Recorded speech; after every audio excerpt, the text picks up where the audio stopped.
couldn't get to the puck. Chernik on the left side, coming out to center. He was checked there by Petrov. Dvorak ahead to Peter Stastny. Back to Marian Stastny into the corner, and he's tied up by Zagankov. Puck rolls to the Soviet line, brought out by Petrov. Petrov going over the line with Mikhailov. And we have 2 minutes remaining now in the game. 2 minutes left. Peter Stastny drops it in front of his own net to Mikhail. Stastny overskated the puck. Now Dvorak helps out. Gets it up to Marian Stastny. He's over the line, rolls it to Pozar. And it's fired right back into the Czechoslovakian zone with 1 minute and 30 seconds left in the game.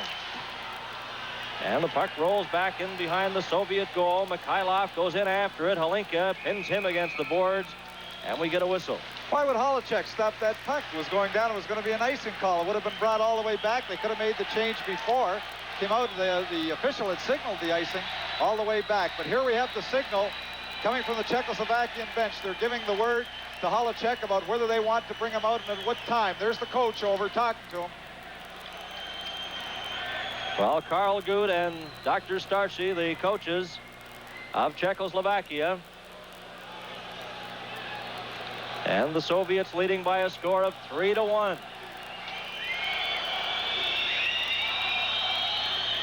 And of course, what he's telling them here, they may take that goal turn. They need 1 goal, even though they're down 2 in the game. They need 1 goal. They need to lose the game by less than 2 goals if they want the medal, because in the previous game, they had defeated the Soviets by 2 goals. So they need that edge. If they lose this one by only 1, they will retain the World's Championship. So it's very important for them to get that goal. But Halicek remains in the net at this point.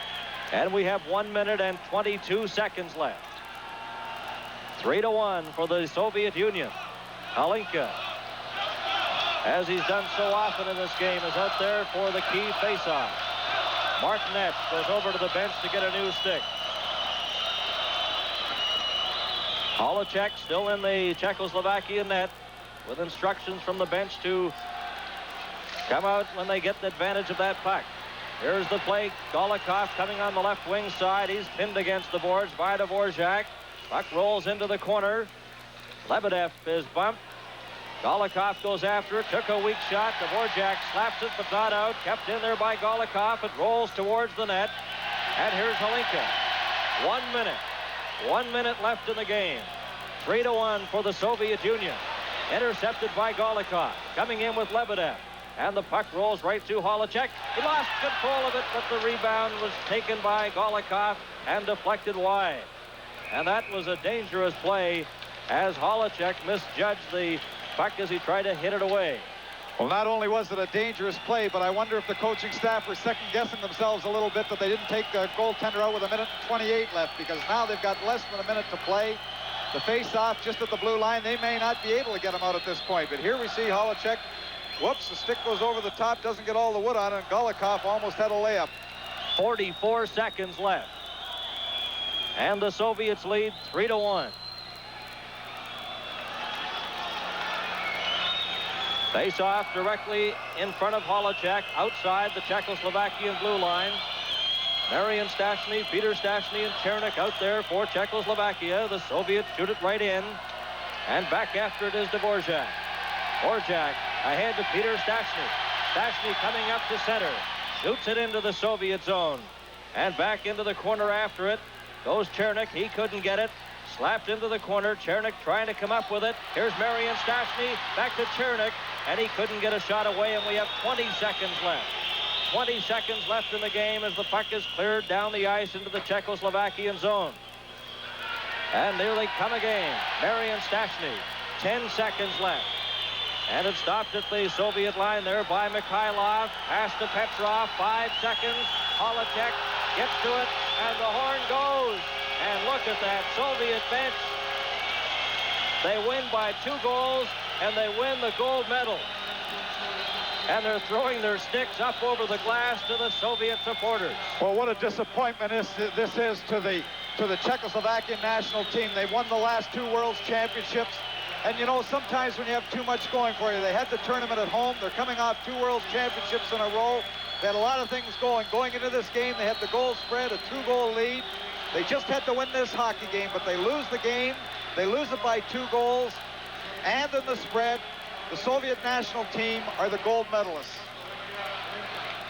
And they win the game 3-1, and they're lined up now at the blue line, and we'll have the playing of the Soviet national anthem.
The Soviet Union.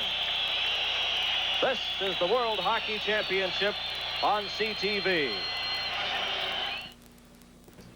Well, Bill, certainly a very exciting and stirring finish to a rather fine tournament, I thought. But being Canadian, of course, I'm pleased as punch that Canada came up with a bronze. And more than that, I'm really happy for the club, the way they behaved on the ice and off the ice. They put on a fine show, I thought. Yeah, it really made up for past problems. I'll say, anybody who was in Vienna last year, oh my goodness, but they were just fine this year.